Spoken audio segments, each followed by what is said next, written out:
Não derramei uma única lágrima quando me ligaram dizendo que meu pai havia morrido. Dias de dormência emocional. E agora aqui estou, sentada no fundo desta funerária sufocante enquanto todos cochicham ao meu redor.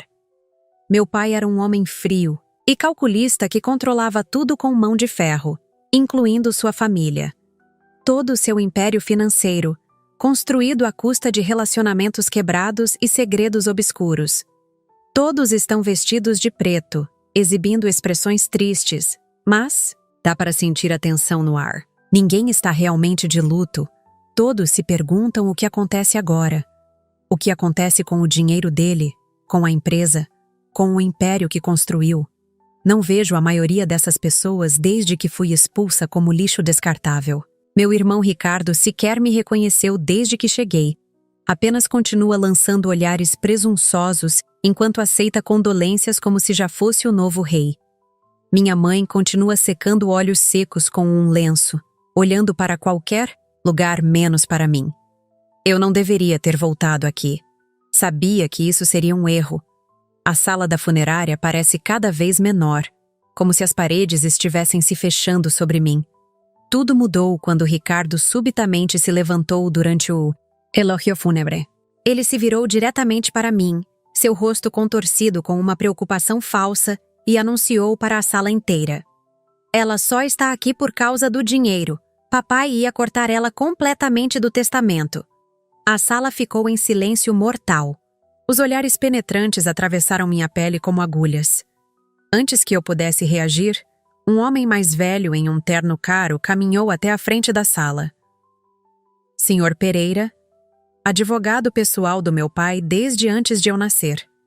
Ele segurava um pequeno pendrive que conectou a TV montada na parede. Meu estômago afundou quando o rosto do meu pai apareceu na tela. Ele parecia exatamente como no dia em que me expulsou. Olhos frios que podiam dissecar sua alma. Aquele olhar que nos fazia sentir como se estivéssemos sendo dissecados por dentro. Ele olhou diretamente para a câmera e disse 3 palavras, que fizeram meu sangue congelar. Comecem por ela. O advogado pausou o vídeo e se virou para mim. Isso foi gravado há alguns meses. Seu pai insistiu que fosse reproduzido em seu funeral com todos presentes. Apertei as bordas da minha cadeira com tanta força que meus nós dos dedos ficaram brancos. Qualquer que fosse o que viria a seguir, eu sabia que minha vida estava prestes a mudar para sempre. A gravação continuou, e cada palavra do meu pai era como uma navalha cortando o silêncio da sala. Sei que muitos acham que ela não merece nada, que ela se afastou da família, mas ninguém nunca perguntou por quê. Meu coração acelerou. Tantos anos guardando esse segredo, tantas noites sem dormir, e agora tudo estava prestes a ser exposto na frente de todo mundo. Ricardo riu, debochado. Porque você é ingrata, disse ele, com aquele tom superior que sempre usou comigo. Era como se meu pai tivesse ouvido o comentário em tempo real, porque sua expressão no vídeo mudou drasticamente. Seu rosto endureceu, os olhos ficaram mais frios. Ela saiu porque eu a obriguei, porque descobri algo que me deixou enojado. E vocês todos fizeram parte disso.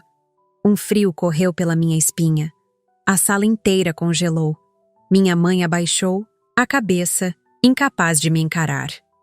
Meu tio Carlos, irmão do meu pai, começou a suar visivelmente, passando o lenço pela testa repetidas vezes. Alguns amigos da empresa se remexeram desconfortavelmente em suas cadeiras. O padre olhava confuso, para todos, sem entender o que estava acontecendo. Agora eu vou contar tudo. E no final, cada um vai receber exatamente o que merece. A voz do meu pai soava diferente agora, determinada, vingativa, como se ele estivesse saboreando o momento mesmo depois de morto. Um timer apareceu no Minons of vídeo, como se aquilo fosse um documentário bem planejado. Parte 1. A traição. Senti meu estômago embrulhar. Eu sabia exatamente do que ele ia falar. Aquela memória que tentei enterrar por mais de uma década estava prestes a ser desenterrada na frente de todos. O passado que me assombrou por anos, que me fez perder noites de sono, que me fez criar um filho sozinha nas ruas enquanto minha família vivia no luxo. Desejei mais do que nunca que aquele pendrive tivesse queimado antes de ser plugado, que o advogado tivesse perdido ele, que qualquer coisa tivesse impedido esse momento. Mas era tarde demais. As revelações estavam por vir, e eu não tinha mais para onde fugir. A verdade finalmente viria à tona, depois de 11 longos anos, e agora todos saberiam o que aconteceu naquela noite que mudou minha vida para sempre.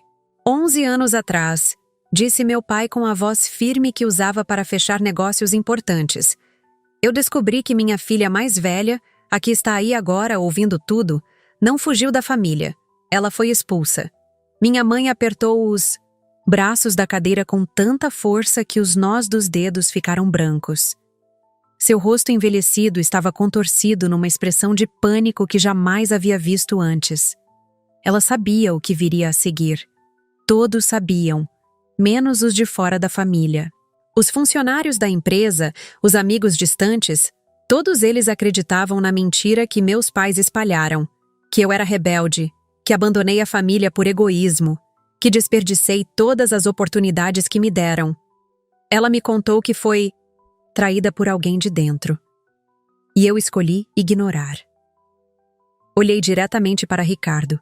Ele ainda sorria, mas agora de forma nervosa, como um animal encurralado. Seu pé batia incessantemente contra o chão, criando um ritmo ansioso que apenas aumentava a tensão na sala. Seu olhar percorria todas as saídas possíveis, como se estivesse calculando suas chances de escapar. Abaixei a cabeça por um instante, sentindo o peso das memórias. Aquela noite, a festa de aniversário de Ricardo, o álcool, os segredos, compartilhados no quarto dele, a confusão, a traição. E depois, o teste de gravidez positivo que mudou tudo. Ela engravidou, e o pai da criança foi meu filho. Um grito agudo cortou o ar. Era minha tia Márcia, que sempre foi a mais religiosa da família, a que mais falava sobre moralidade e bons costumes nas reuniões de domingo. Ela caiu sentada, seu copo de água se espatifando no chão e espalhando cacos por toda parte. Ninguém se moveu para ajudá-la. Todos estavam em choque. Senti meu coração parar por um segundo. A sala estava em silêncio mortal, como se todos tivessem esquecido até mesmo de respirar. Sim, vocês ouviram certo, e vocês ajudaram a esconder. Meu pai olhava fixamente para a câmera. Era como se ele estivesse nos encarando um por um, do além-túmulo. Ricardo levantou bruscamente, o rosto contorcido numa mistura de raiva e medo. Isso é mentira! Isso é um vídeo editado! Ela sempre quis me prejudicar! Sua voz tremia, descontrolada, mas o advogado já tinha outra bomba nas mãos. Um envelope pardo e grosso, que ele segurava como se fosse algo valioso e perigoso ao mesmo tempo. Seu pai deixou isto para este momento específico, disse ele, olhando rapidamente para mim com uma expressão que parecia quase um pedido de desculpas. Era um teste de DNA, feito sem que eu soubesse. Meu pai havia encontrado uma forma de confirmar suas suspeitas, mesmo depois de tantos anos. O advogado abriu o envelope, com mãos ligeiramente trêmulas. A sala inteira parecia prender a respiração. Este teste de DNA foi encomendado pelo próprio Sr. Álvaro, há alguns meses, antes de seu falecimento. Ele tirou vários papéis do envelope, colocando-os no projetor para que todos pudessem ver os resultados em detalhes. Gráficos, percentuais, termos técnicos, tudo projetado na mesma tela, onde ainda estava congelada a imagem do meu pai. Confirma que o filho da senhora Larissa é também filho do senhor Ricardo. A sala explodiu em murmúrios e exclamações abafadas. As palavras pairavam no ar como facas, cortando a última esperança de Ricardo de manter sua imagem imaculada. Ele sempre foi o queridinho, o herdeiro perfeito, aquele que nunca fazia nada errado. Agora seu segredo mais sujo estava exposto para todos verem. Meu irmão estava completamente vermelho, quase roxo de raiva. Isso é um absurdo. Isso é uma armação. Ela conseguiu manipular até mesmo o pai. Ele apontava para mim, os olhos injetados, a veia do pescoço pulsando violentamente. Quer que eu leia o resultado de novo? Disse o advogado, mantendo a calma profissional que provavelmente cultivou em décadas lidando com famílias disfuncionais como a nossa. Minha mãe, até então em silêncio absoluto, finalmente levantou. Seus ombros estavam curvados como se carregassem o peso do mundo. Isso foi há 11 anos. Foi um erro. Eles eram jovens, foi confuso. Sua voz era súplica e defesa ao mesmo tempo. Levantei também, sentindo uma coragem que não sabia que tinha. Erro? Eu fui expulsa de casa, grávida, com 18 anos, enquanto vocês passavam pano pro filho mimado. As palavras saíram mais amargas do que esperava, carregadas com todo o ressentimento acumulado em mais de uma década. Todos os olhares se voltaram para mim, alguns com espanto, outros com pena, muitos com desprezo. Não me importei. Já tinha sobrevivido ao pior que esta família podia fazer comigo. E o vídeo do meu pai não tinha acabado. Na tela, ele voltou a se mover, como se esperasse que esse momento de confronto terminasse para continuar sua mensagem, póstuma. O timer mudou. Parte 2. A herança. Ricardo caiu pesadamente na cadeira, derrotado temporariamente pela revelação. Agora vinha a parte que ele mais temia. O dinheiro, o poder, tudo que ele sempre achou que seria dele por direito. Se você chegou até aqui, parabéns. Agora vamos falar de dinheiro, disse meu pai no vídeo, com aquele mesmo tom calculado, que usava em reuniões de negócios, sempre direto ao ponto quando se tratava de dinheiro. Metade do que construí está em nome da Larissa. Sim, a usurpadora, como vocês a chamaram pelas minhas costas. O silêncio instantâneo virou revolta em questão de segundos. Vozes se ergueram, cadeiras foram arrastadas, expressões de choque e indignação por toda parte. Meu tio Carlos levantou, apontando para mim. Isso é impossível. Ela nem trabalha. Na empresa! Ela abandonou tudo! Outros primos e executivos da empresa concordavam, balançando a cabeça vigorosamente. A imagem do meu pai parecia sorrir sarcasticamente, como se tivesse previsto exatamente essa reação. Ela cuidou da empresa à distância. Usava outro nome. A consultora externa que vocês tanto elogiaram nos últimos anos? Era ela. Tudo que prosperou recentemente foi mérito dela. Senti todos os olhares novamente se voltarem para mim, desta vez com um misto de confusão e raiva. Sim, era verdade. Por 4 anos, sob um pseudônimo, eu vinha reestruturando secretamente partes cruciais da empresa, a pedido do meu pai. Um acordo feito em sigilo, a única comunicação que tivemos em anos. Ricardo gritou, pulando da cadeira. Isso é impossível! Eu sou o CEO. Eu controlo tudo. Ela nem tem acesso às contas. Seu rosto estava contorcido de pânico. Ele sabia o que isso significava. O fim do seu reinado. O advogado pigarreou, ajustando os óculos no rosto cansado. Na teoria, sim, senhor Ricardo. Mas a senhora Larissa sempre foi a sócia oculta.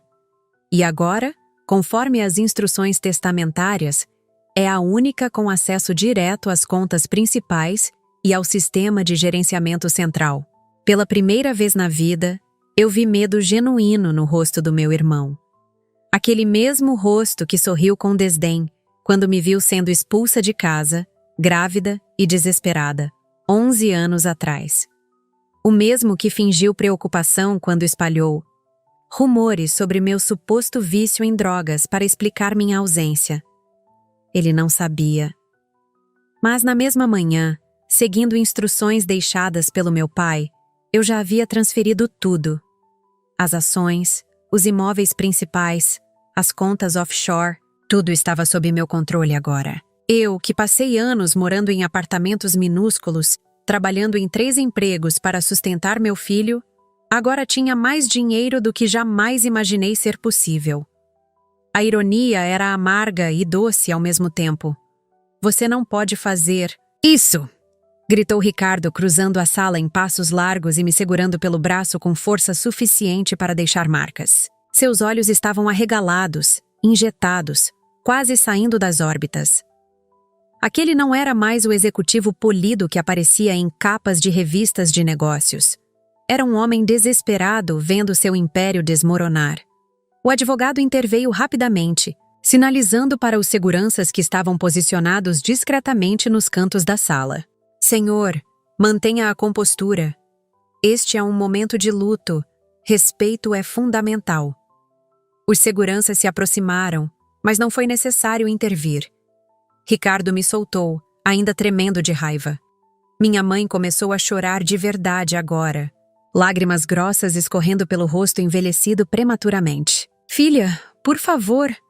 A gente errou, mas somos família. Sempre fomos família. Suas palavras soavam vazias depois de tudo. Família? Que tipo de família expulsa uma filha grávida? Que tipo de família constrói uma fortaleza de mentiras sobre o próprio sangue? Não respondi. Apenas encarei a TV, onde a imagem do meu pai ainda permanecia congelada, como se ele estivesse assistindo a tudo com aquele mesmo olhar penetrante que sempre me fez sentir pequena e insignificante. O que vocês chamam de família, continuou meu pai no vídeo, como se respondesse diretamente às súplicas da minha mãe. É uma sociedade doentia de aparências e conveniências. Suas palavras caíram como pedras sobre todos nós. Agora, chegou a hora do acerto de contas. O vídeo parou abruptamente nesse ponto, deixando a sala em um silêncio sepulcral. Mas o advogado não tinha terminado. Ele pegou novamente o pendrive, mexendo em alguns arquivos. Tem mais. O dispositivo contém gravações de áudio. Confissões feitas pelo Sr. Ricardo, quando ele pensou que estava tudo sob controle. Meu irmão ficou branco, como se todo o sangue tivesse sido drenado do seu corpo em um instante. Ele sabia exatamente do que se tratava. Você não tem esse direito!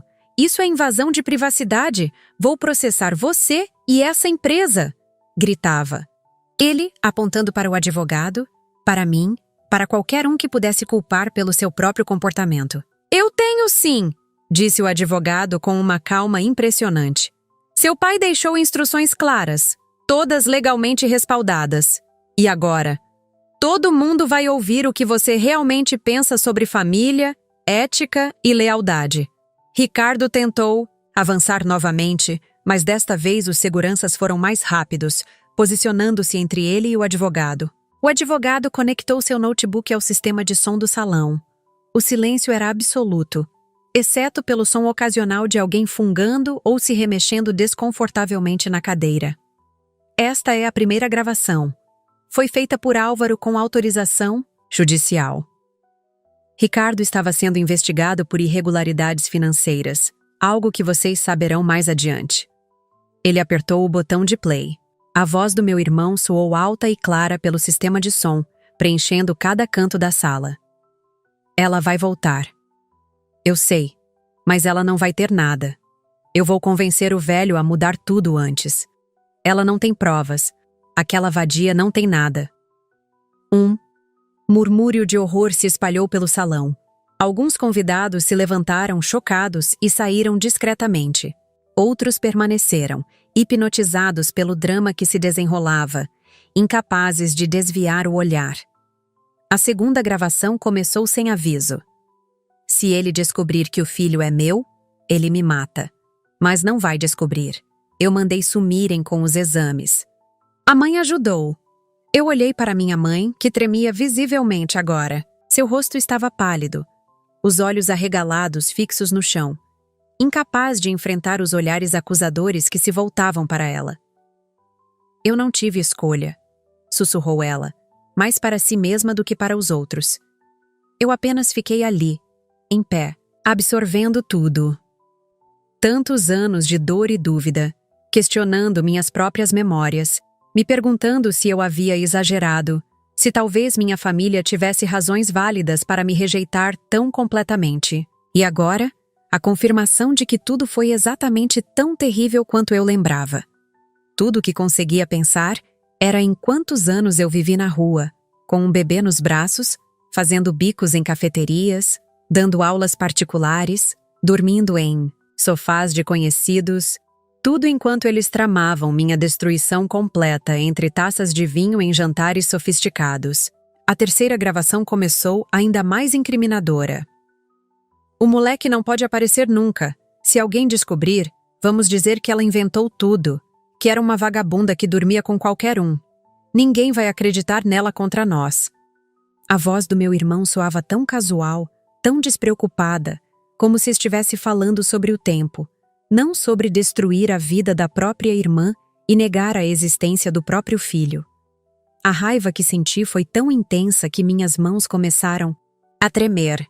11 anos de injustiça comprimidos em alguns minutos de áudio. 11 anos de luta, de recomeços, de noites sem dormir preocupada com contas a pagar, com a saúde do meu filho, com nosso futuro incerto. Tudo isso enquanto eles viviam suas vidas privilegiadas, protegidos por mentiras cuidadosamente construídas. O padre, visivelmente perturbado com tudo que estava acontecendo, tentou intervir. Meus filhos, talvez isso não devesse acontecer aqui, neste momento. Estamos aqui para prestar as últimas homenagens ao falecido, para rezar por sua alma. Sua voz era hesitante, seus olhos percorrendo a sala buscando algum apoio. O advogado o cortou com firmeza. Padre, com todo o respeito, Álvaro deixou instruções claras. Tudo seria revelado diante de todos. Este foi seu último desejo, e estamos aqui para cumpri-lo. O padre recuou, percebendo que não tinha autoridade naquela situação. A quarta gravação começou, ainda mais damificadora que as anteriores. Se o velho morrer, a empresa é minha. Ela não vai voltar. Não vai dar tempo. Eu tô quase convencendo ele a tirar o nome dela de todos os documentos. A voz de Ricardo discutia com alguém que não podíamos identificar. Provavelmente um cúmplice em seus planos. O silêncio chocado virou indignação palpável. Um dos sócios da empresa, um homem grisalho chamado Sérgio que sempre me tratou, com gentileza nas poucas vezes que nos encontramos, levantou a voz. Então, tudo isso era um golpe? Você estava manipulando seu próprio pai para tomar controle de tudo? Ricardo tentou sair da sala, marchando em direção à porta com passos rápidos e determinados. Mas 2 seguranças se posicionaram estrategicamente, bloqueando sua passagem. Saiam da minha frente! Isso é um circo! Não vou ficar aqui para assistir a essa palhaçada! Gritava ele, o rosto contorcido numa mistura de raiva e pânico. Ordem do seu pai, disse o advogado calmamente, como se estivesse apenas comentando sobre o clima. Ele previu que você tentaria fugir antes que tudo fosse revelado.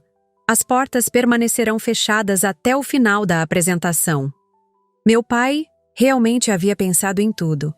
Como um jogador de xadrez, ele previu cada movimento, cada reação, posicionando cada peça meticulosamente para este momento final.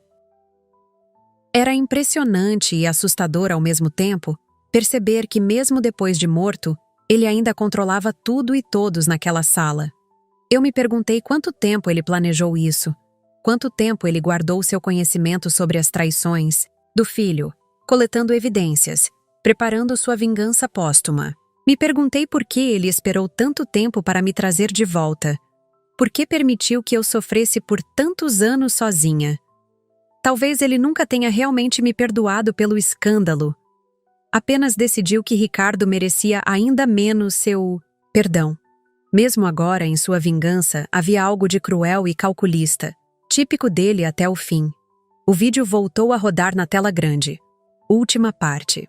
Meu pai olhava sério para a câmera, sem a menor sombra de emoção em seu rosto. Ele nunca foi um homem de demonstrar sentimentos, sempre priorizou a racionalidade acima de tudo. Se Ricardo tentar contestar o testamento ou as provas, entreguem a gravação final.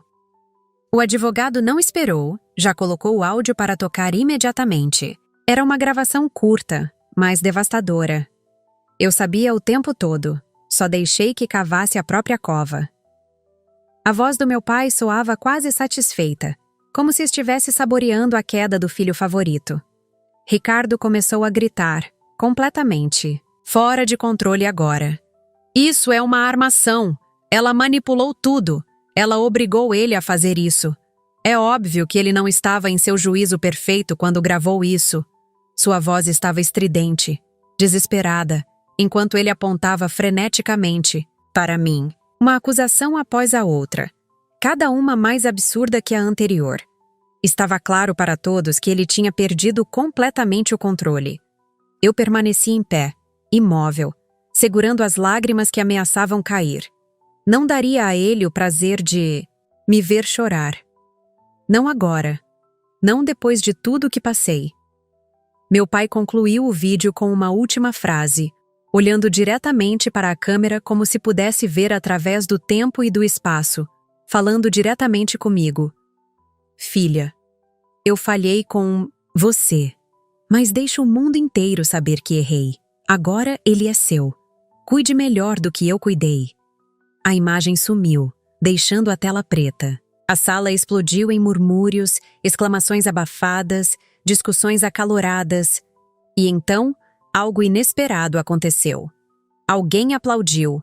Foi Sérgio, o sócio mais antigo da empresa. Ele se levantou e começou a bater palmas, lentamente no início, depois com mais força. Eu sempre achei que havia algo errado, disse ele em voz alta. Os números nunca fechavam completamente.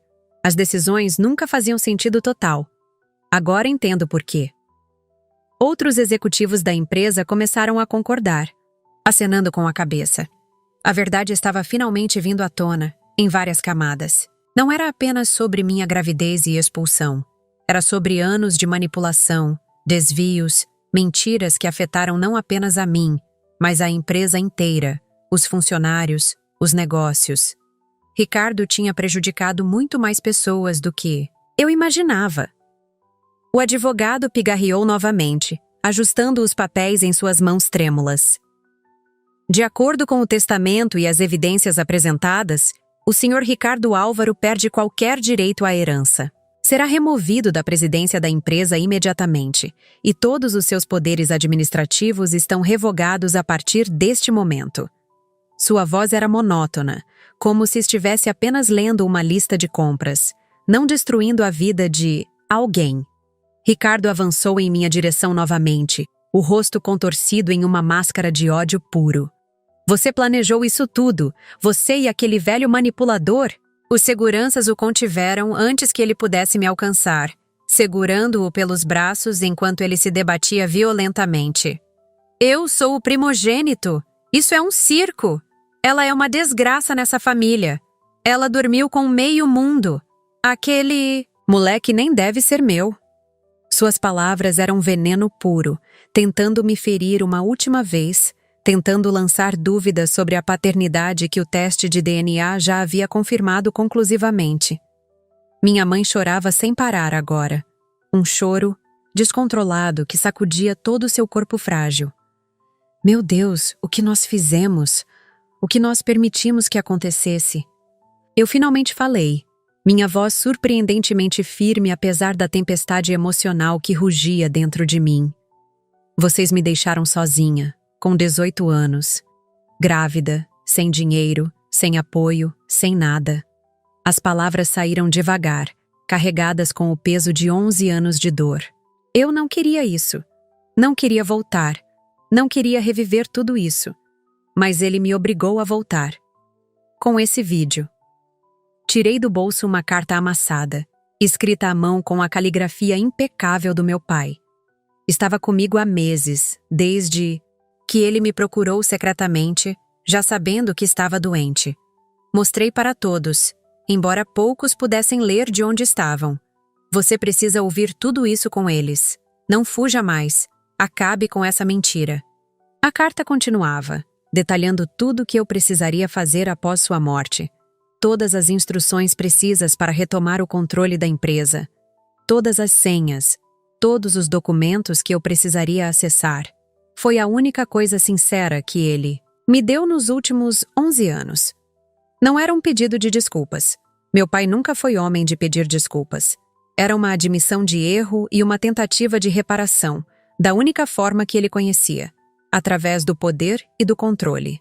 Mesmo em sua tentativa de consertar as coisas, ele não conseguia deixar de ser quem sempre foi. Enquanto a confusão continuava na sala, a porta do salão se abriu lentamente. Todos os olhares se voltaram para a entrada. Meu filho, Caio, entrou. Alto para sua idade, com os olhos penetrantes idênticos aos do meu pai, a mesma expressão, fechada e observadora. Ele estava vestido formalmente, como eu havia pedido, embora nunca tivesse explicado exatamente o que aconteceria hoje.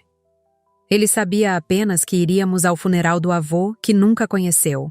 Mas agora, pelos sussurros que percorriam a sala, pelo modo como todos o encaravam com espanto, estava claro que ele havia ouvido tudo. Provavelmente ficou do lado de fora, escutando através da porta. Ele sempre foi assim, observador, silencioso, absorvendo tudo ao seu redor como uma esponja. Ele tem 11 anos, disse eu, quebrando novamente o silêncio. E hoje ele ouviu que foi chamado de erro, de vergonha, de segredo. Minha voz estava carregada de dor e raiva, enquanto observava meu filho caminhar lentamente pelo corredor central, passando pelos convidados chocados até parar ao lado do caixão do avô. Ele me disse que queria ver o que era família. O sarcasmo na minha voz era palpável quando disse essa última palavra. Caio ficou parado, observando, o rosto do avô no caixão aberto. A semelhança entre eles era inegável. O mesmo queixo forte, as mesmas sobrancelhas espessas, o mesmo ar de autoridade natural que meu filho já demonstrava mesmo tão jovem. O silêncio na sala era denso, quase sufocante. Minha mãe, ainda tremendo, se levantou com dificuldade e tentou se aproximar do neto que nunca conheceu. Caio, você me perdoa? Sua voz era trêmula, suplicante. Meu filho a encarou com aqueles olhos que pareciam enxergar através das pessoas, exatamente como meu pai fazia. Quando ele respondeu, sua voz era calma e controlada, com uma frieza que congelou o sangue de todos. A senhora me conhece? 3 palavras simples, mas devastadoras. O mesmo número de palavras que meu pai usou para começar toda essa revelação. Comecem por ela. A senhora me conhece? Como avó e neto, sem nunca terem se encontrado, já compartilhavam a mesma capacidade de destruir alguém com poucas palavras. Minha mãe desabou, caindo de joelhos no chão frio da funerária. Seu corpo frágil sacudia com soluços incontroláveis. Eu só queria proteger vocês. Eu tinha medo do que isso faria com a imagem da família. Sua justificativa soava tão vazia, tão insignificante diante da magnitude do dano causado. Virei-me para ela, finalmente liberando um pouco da raiva que mantive controlada até agora. Então destruiu a minha vida para proteger uma fachada? Para que ninguém soubesse o que aconteceu dentro dessas paredes perfeitas. As palavras saíram amargas, envenenadas por anos de abandono. Caio se virou para minha mãe, seu olhar ainda impassível, mas suas palavras carregadas de uma raiva controlada que era ainda mais assustadora que qualquer explosão emocional. A senhora mentiu para mim também. Disse que meu pai tinha morrido. Ricardo, que havia se calado momentaneamente, arregalou os olhos em choque. Ela disse o quê? Era evidente que essa parte da história ele não conhecia. Talvez tivesse assumido que eu havia contado a verdade para o meu filho. Talvez nunca tivesse pensado muito sobre o assunto. Caio encarou o homem que era seu pai, biológico, com uma mistura de curiosidade e repulsa. Ela disse que ele tinha morrido num acidente de carro, que não sabia o nome dele, que foi apenas uma noite, um erro. A sinceridade brutal de uma criança expondo as mentiras dos adultos. Um silêncio mortal se seguiu às suas palavras. A verdade nua e crua, vinda da boca de um menino de 11 anos. Ricardo parecia ter sido atingido por um trem. Toda sua postura, agressiva, desmoronou em segundos. Ele olhava para Caio como se visse um fantasma. A semelhança entre eles era sutil, mas inegável agora que estavam face a face. o mesmo formato dos olhos, o mesmo nariz, certos gestos e maneirismos que só poderiam ser genéticos. E então, quebrando o silêncio ensurdecedor, a avó dele caiu de joelhos diante do neto. Eu não sou mais digna de chamar vocês de neto e filha. Suas palavras eram um sussurro entrecortado por soluços. Caio apenas respondeu, com a mesma frieza calculada que herdou do avô que nunca conheceu. Você nunca foi. 3 palavras novamente, simples, diretas, devastadoras. Era como se algo tivesse sido passado através das gerações, essa capacidade de ferir com precisão cirúrgica. Todos na sala pareciam prender a respiração, testemunhas de um julgamento final onde nenhuma defesa era possível. O advogado pigarreou, tentando trazer alguma ordem de volta à sala. Ele se aproximou de mim, entregando um envelope grosso com o logotipo da empresa Álvaro impresso em relevo dourado. Estes são os acessos bancários, a empresa, as propriedades, tudo o que ele construiu. Agora é seu. E do Caio, quando atingir a maioridade. Suas palavras foram como um balde de água fria sobre a cena emocional. De volta aos negócios, ao dinheiro, ao poder, como meu pai teria querido. Ricardo começou a rir, um riso histérico, que parecia mais próximo de um choro desesperado. Ela vai destruir tudo, destruir tudo. Ela não sabe administrar nada, não sabe nada sobre os negócios, vai levar tudo à falência em meses. Suas palavras eram o último suspiro desesperado de um homem vendo seu império desmoronar. Mas um dos sócios, Sérgio, aquele que começou os aplausos, deu um passo à frente. Foi ela quem salvou a empresa nos últimos 3 anos, idiota. Você só aparecia em eventos e festas, gastando o dinheiro que não produzia. Sérgio se virou para mim, com um leve aceno de cabeça. Suas análises e sugestões estratégicas, mesmo feitas à distância, foram brilhantes. Sempre soube que havia alguém por trás daquele pseudônimo, mas nunca imaginei. O golpe final havia sido desferido. Não apenas Ricardo perdera tudo, mas agora todos sabiam que seu sucesso aparente era apenas mais uma mentira. Eu respirei fundo, tentando acalmar meu coração que batia descompassado. 11 anos de dor, de luta, de recomeços dolorosos. E agora, isso. Uma mudança tão drástica que parecia irreal. Não vim para me vingar. Só quero viver em paz, mas vou garantir que meu filho nunca passe pelo que eu passei. Olhei diretamente para Ricardo enquanto falava, depois para minha mãe, para os tios e primos que nunca me procuraram, para todos que permitiram que aquilo acontecesse. Caio segurou minha mão, seu toque firme me dando forças para continuar. Apesar de tudo, havíamos construído algo real, algo verdadeiro, um relacionamento baseado em honestidade e confiança, não em aparências e conveniências. Nosso pequeno apartamento de 2 quartos tinha mais amor verdadeiro que esta mansão enorme jamais teve. E naquele instante, com a mão do meu filho na minha, eu soube que nada mais seria como antes. A dinastia Álvaro tinha um novo começo, uma nova direção. Não seria perfeito, não seria sem conflitos. Nada relacionado a famílias e dinheiro jamais é. Mas seria honesto, seria real. Seria baseado em algo mais sólido que mentiras e manipulação. O poder agora estava em minhas mãos. E eu faria diferente.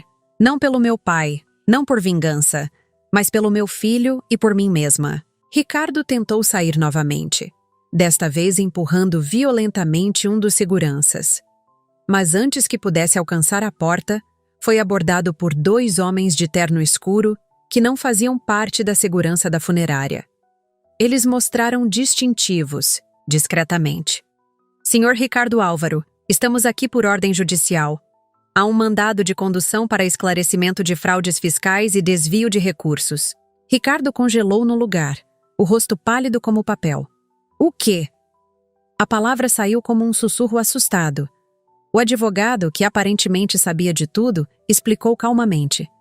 Seu pai também deixou provas disso. Ele sabia que você estava lavando dinheiro por meio da empresa nos últimos 5 anos. Usava contas fantasmas, empresas de fachada, tudo documentado. Ele entregou tudo às autoridades uma semana antes de falecer. A revelação caiu como uma bomba na sala. Não era apenas uma questão de herança e empresa familiar, era algo criminal.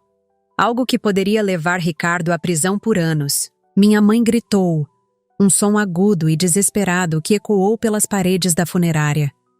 Ela correu em direção ao filho, como se pudesse protegê-lo com seu corpo frágil. Meu irmão caiu sentado em uma cadeira próxima, derrotado. Isso é impossível. Ele não podia saber. Ninguém sabia. Suas palavras eram quase inaudíveis, mais para si mesmo do que para os outros. Eu o observei, sentindo uma mistura estranha de emoções, raiva, satisfação e, surpreendentemente, uma pontada de pena. Este homem que me causou tanto mal, que conspirou para destruir minha vida, agora parecia tão pequeno, tão patético. Eu respondi, minha voz calma. Ele sempre soube, só esperou o melhor momento para expor tudo. Ricardo levantou os olhos, para mim, e pela primeira vez vi algo diferente do desdém habitual. Vi medo e, talvez, um lampejo de arrependimento, mas era tarde demais para arrependimentos. Os policiais se aproximaram, algemando-o discretamente. Precisamos que nos acompanhe para prestar esclarecimentos, senhor. Seu advogado pode encontrá-lo na delegacia. À medida que o levavam, minha mãe chorava, implorando, tentando agarrar-se ao filho. Uma cena final de desespero que contrastava dramaticamente com a frieza com que me expulsaram tantos anos atrás. Não havia câmeras então. Não havia público. Não havia revelações chocantes. Apenas uma família silenciosamente descartando uma de suas partes defeituosas. O corpo do meu pai ainda estava ali, esquecido no centro da sala, enquanto a família desmoronava ao redor. Com toda a confusão, as revelações, o drama, quase esquecemos o verdadeiro propósito daquela reunião. Velar um homem que muitos temiam, alguns respeitavam, mas poucos realmente amavam. Eu me aproximei do caixão, observando o rosto sereno do homem que tanto impacto teve em minha vida, para o bem e para o mal. O Senhor foi cruel comigo. Me expulsou, me ignorou, me chamou de fraca. Mas também foi o único que tentou consertar o que destruiu. Falei baixo, mas na sala silenciosa todos podiam ouvir. Não me importei. Esta seria a última vez que falaria com ele, mesmo que fosse apenas um monólogo. Coloquei sobre o caixão a carta que ele me escreveu, aquela que me trouxe de volta à sua vida, mesmo que após sua morte. O papel amassado contrastava com o arranjo perfeito de flores caras ao redor do corpo. Eu aceito seu pedido de desculpas, não pelo que fez comigo, mas por ter dado ao meu filho o que nenhum de vocês teve, verdade. Caio também se aproximou, ficando ao meu lado. Ele olhou longamente para o avô que nunca conheceu em vida. Seu rosto jovem estava sério, pensativo. Ele havia ouvido histórias sobre este homem ao longo dos anos, algumas que eu contei, a maioria que ele descobriu por conta própria, pesquisando online, reunindo peças do quebra-cabeça de sua própria história. Obrigado, vô, por mostrar quem minha família realmente é. Suas palavras eram simples, mas profundas. Não havia amargura em sua voz, apenas uma aceitação madura que parecia impossível para alguém tão jovem. Ele havia crescido rápido demais, forçado pelas circunstâncias, pela ausência, pelas mentiras que o cercavam. Mas agora, pelo menos, ele tinha clareza. Agora ele sabia a verdade, por mais dolorosa que fosse. E com essa verdade, ele poderia finalmente começar a construir sua própria identidade, não baseada em mentiras e omissões. E então nos viramos para ir embora. Não olhei para trás, para o caixão, para minha mãe ainda chorando, para os parentes e amigos da empresa que permaneciam em choque. Esta seria a última vez que pisaria neste lugar, que enfrentaria estas pessoas. O ciclo estava completo. A verdade havia sido revelada. Era hora de seguir em frente. Na saída, muitos dos presentes vieram me cumprimentar. Alguns eram sinceros, outros claramente oportunistas. Desculpa, Larissa, a gente não sabia. Você foi forte. Ele estaria orgulhoso. Se precisar de algo, conte comigo. As palavras fluíam ao meu redor, algumas genuínas, a maioria vazias. Apertar mãos, acenar com a cabeça, ouvir desculpas tardias. Era como uma peça de teatro onde de repente eu havia me tornado a protagonista. Pessoas que me ignoravam há anos agora queriam meu número de telefone, meu e-mail, marcar almoços, de negócios. Executivos que nunca se importaram com minha existência agora queriam discutir o futuro da empresa. Toda aquela atenção repentina era sufocante. O advogado me seguia de perto, explicando detalhes práticos, mencionando reuniões futuras, transições de poder. Palavras que pareciam distantes, como se estivessem sendo ditas através de uma parede de vidro. Eu apenas concordava automaticamente, minha mente ainda processando tudo o que havia acontecido, tudo que ainda estava por vir. Caio sussurrou ao meu ouvido enquanto caminhávamos para a saída. Eles não mudaram, só trocaram de lado. Sua observação perspicaz me trouxe de volta, ao momento presente. Olhei para meu filho, tão novo e já tão sábio, e respondi: então vamos manter nossos olhos bem abertos. O carro que o advogado havia providenciado nos esperava na entrada. Um motorista abriu a porta para nós, com uma deferência que nunca experimentei antes. A cidade parecia diferente agora, vista através da janela escurecida de um carro luxuoso. As mesmas ruas que percorri tantas vezes a pé, carregando sacolas de compras, levando Caio para a escola, correndo para não perder o ônibus, agora pareciam pertencer a outro mundo, outra realidade. E mesmo com tudo o que aconteceu, com toda a dor revivida, com todos os sentimentos confusos que ainda turbilhonavam dentro de mim, pela primeira vez em anos, eu senti liberdade. Não era a liberdade financeira que o dinheiro traria, embora isso também fosse uma realidade nova e estranha. Era algo mais profundo, a liberdade da verdade, a liberdade de não carregar mais o peso de segredos e mentiras, a liberdade de olhar para frente sem o fantasma constante do passado me perseguindo. Chegamos em casa, o pequeno apartamento que havia sido nosso refúgio por tantos anos.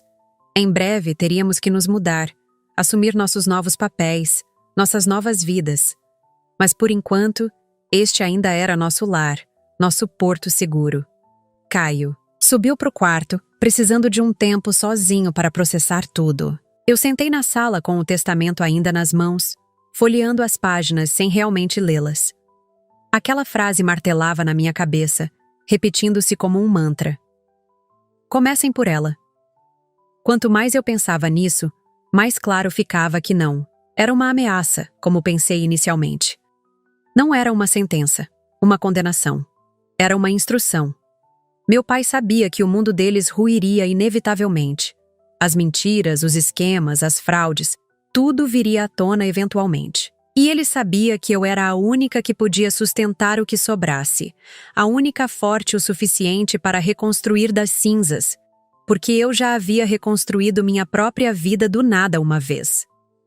Começar por mim não era punição, era reconstrução, Era reconhecimento, da forma distorcida e complicada que só meu pai conseguiria expressar, mas seria da minha forma, com minhas regras, e acima de tudo, com a verdade. Hoje meu pai foi enterrado, mas junto com ele, enterrei tudo que me mantinha. Pequena, o medo, as dúvidas, a sensação constante de não pertencimento. O legado Álvaro não acabou, apenas mudou de mãos. E eu juraria por tudo. Ninguém iria me arrancar isso. Nunca mais. Não seria fácil. Haveria contestações, conspirações, tentativas de me derrubar. As pessoas que hoje me bajulavam poderiam se voltar contra mim amanhã. Meu irmão, mesmo enfrentando acusações criminais, certamente tentaria retaliar de alguma forma. Minha mãe oscilaria entre a culpa e a manipulação, mas eu estava preparada. 11 anos de luta me ensinaram a sobreviver, a persistir, a nunca baixar a guarda. E agora, com a verdade ao meu lado, Com meu filho ao meu lado, eu estava pronta para mais do que apenas sobreviver. Estava pronta para prosperar.